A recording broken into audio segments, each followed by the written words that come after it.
As Olimpíadas de Munique de 1972 deveriam ser a redenção da Alemanha, já que da última vez que sediaram, quem estava no comando era um cara chamado Adolf. Mas esse sonho olímpico mundial rapidamente se tornou um pesadelo, tornando-se um dos eventos mais infames da história dos Jogos. As tensões de longa data entre Palestina e Israel explodiram em 5 de setembro de 1972, quando um grupo de terroristas armados invadiu a Vila Olímpica e fez treinadores e atletas israelenses de reféns. Foi o tema do drama histórico Munique, de 2005, estrelado por Eric Bana, onde a situação dos reféns e suas consequências sangrentas foram retratadas nas telonas. Hollywood costuma exagerar, dificultando saber o que de fato ocorreu naquele dia. Então hoje, vamos maratonar a verdadeira história das Olimpíadas de Munique. Mas antes de irmos em busca do ouro, não se esqueça de se inscrever no Weird History. Depois, conte nos comentários quais outros incidentes olímpicos você quer saber. Agora, vamos voltar no tempo. Imagine só, você é a Alemanha Ocidental, você está sediando as Olimpíadas de 1972. A última vez que isso aconteceu foi em 1936, quando os Jogos foram chamados de Olimpíadas Nazistas, por um motivo extremamente literal. Munique enfrenta pressão para se distanciar dos tempos lamentáveis e dos alemães orientais apoiados pelos soviéticos. Para criar um clima leve e amigável nos Jogos, a segurança foi intencionalmente mais discreta e relaxada. O fato não passou despercebido pela delegação israelense, nem por suas famílias, que temiam serem alvo de ataque. Autoridades alemãs aparentemente confirmaram uma ameaça à equipe de Israel 3 semanas antes de 5 de setembro, mas não agiram, o que preparou o terreno para a violência futura. A primeira semana das Olimpíadas de Munique, de 1972, ocorreu sem problemas e teve vencedores lendários, como a equipe feminina de ginástica da União Soviética, que ganhou ouro para seu país. O nadador americano Mark Spitz quebrou recorde ao conquistar 7 ouros e garantir seu lugar nas caixas de cereal Wheaties nos Estados Unidos. Mas a vitória de Spitz foi destaque só por algumas horas antes do caos começar.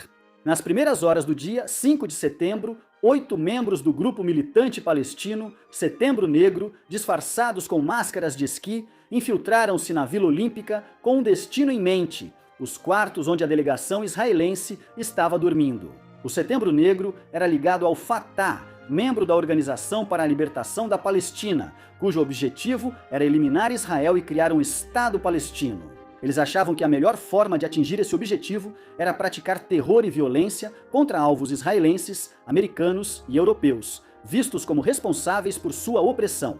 Invadir o evento esportivo mais assistido do mundo era uma boa forma de chamar atenção para sua causa. Ao descobrir os apartamentos da delegação israelense, os terroristas tentaram forçar a entrada.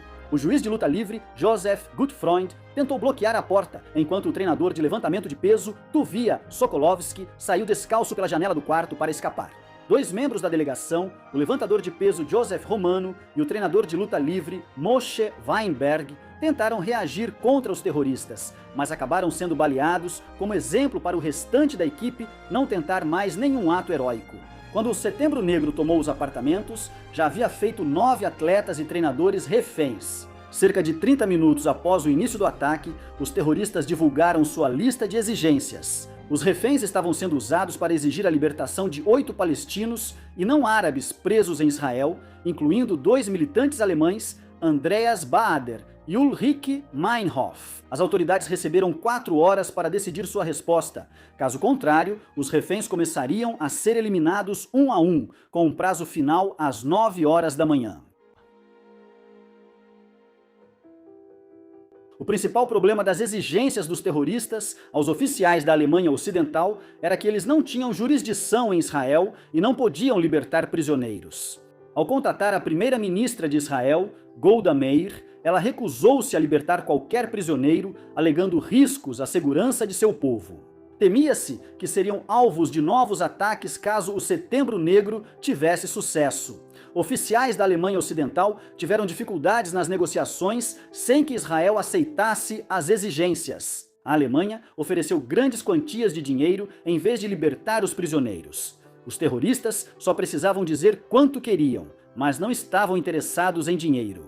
O preço continuava o mesmo, mais de 200 prisioneiros palestinos em troca dos 9 reféns.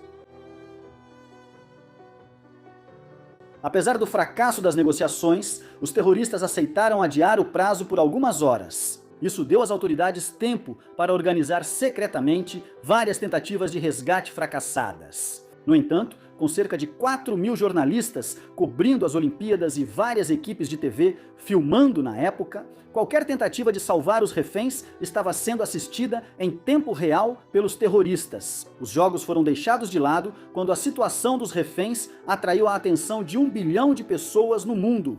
Os terroristas conseguiram o destaque que buscavam.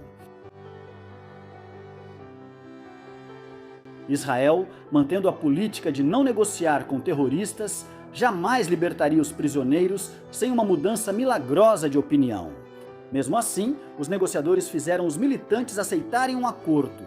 Os terroristas aceitaram sair da Vila Olímpica com os reféns para embarcar em um avião rumo ao Cairo, Egito, onde seguiriam as negociações. Escapar com vida, uma viagem gratuita para o Egito e ainda com os reféns, parecia um ótimo negócio. Os terroristas não tinham conseguido a libertação de nenhum prisioneiro, mas, em suas mentes, tinham chamado a atenção para sua causa e poderiam continuar as negociações. Além disso, tinham pouquíssimas outras opções. Então, Setembro Negro aceitou. Aqui está a verdade sobre toda essa história do avião para o Egito que as autoridades da Alemanha Ocidental ofereceram. Era uma armadilha, o que você provavelmente já imaginava se já assistiu a algum filme. As autoridades alemãs nunca pretenderam permitir que os terroristas fugissem com os reféns para outro país. As autoridades ficariam fora de vista na base aérea para emboscar militantes e libertar reféns. Era a última chance deles, mas tudo deu muito errado. Quando colocadas em uma situação tensa de vida ou morte, a maioria das pessoas gosta de pensar que seria como Rambo, eliminando heroicamente os vilões e salvando o dia. Na verdade, isso é difícil, principalmente se precisar improvisar. Naquela época, as forças de segurança alemãs e outras forças de segurança ao redor do mundo não tinham preparo ou treinamento para contra-terrorismo ou policiamento tático. Isso nem era considerado então. Os policiais alemães, designados como atiradores de elite, não tinham treinamento de sniper, nem equipamentos especiais, como lentes telescópicas ou visão noturna. Eles nem sequer tinham coletes à prova de balas para proteger o pequeno contingente que foi mobilizado para uma operação que provavelmente deveria ter contado com mais pessoal. Os policiais que fingiriam ser pilotos e tripulantes desistiram do plano no último instante por falta de plausibilidade e desvantagens táticas. Isso deixou o avião suspeitosamente vazio. Às 22h, mais de 18 horas depois de os reféns terem sido capturados, Setembro Negro levou seus cativos para helicópteros que os aguardavam, que os levaram até a base aérea de Fürstenfeldbruck. Ao chegarem, 2 sequestradores inspecionaram o avião e perceberam que não havia pilotos, o que comprometia o plano de fuga. Percebendo algo errado, os 2 retornaram aos helicópteros, onde as autoridades aguardavam. A polícia atirou nos terroristas, que revidaram, iniciando um tiroteio caótico, que continuou após a meia-noite. O confronto foi uma tragédia. Autoridades falharam ao tentar eliminar os 8 terroristas e salvar os 9 reféns. Alguns dos terroristas usaram seus últimos momentos para eliminar os reféns, alguns a tiros, outros com uma granada detonada dentro de um dos helicópteros. Quando a poeira baixou, os terroristas haviam matado 8 reféns, enquanto o 9º morreu por inalação de fumaça. Enquanto isso, 5 dos terroristas foram mortos e um policial alemão perdeu a vida. Alguns dias depois, em 8 de setembro de 1972, quando a poeira baixou de toda essa provação, Israel decidiu partir para uma ação militar. Atacaram bases na Síria e no Líbano por ar e por terra em retaliação, mirando alvos supostamente ligados à Organização para a Libertação da Palestina.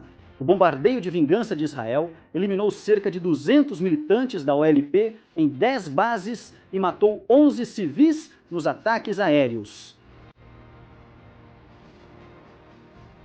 O fato sombrio de que todos os reféns perderam suas vidas indicava que algo tinha dado muito, muito errado na operação de resgate, levando a Alemanha Ocidental a abrir uma investigação sobre o ocorrido.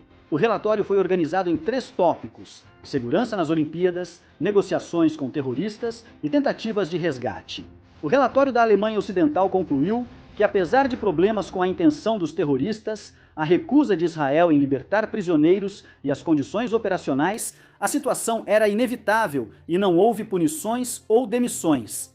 Caso encerrado. As autoridades trancaram os documentos da crise e encerraram o assunto.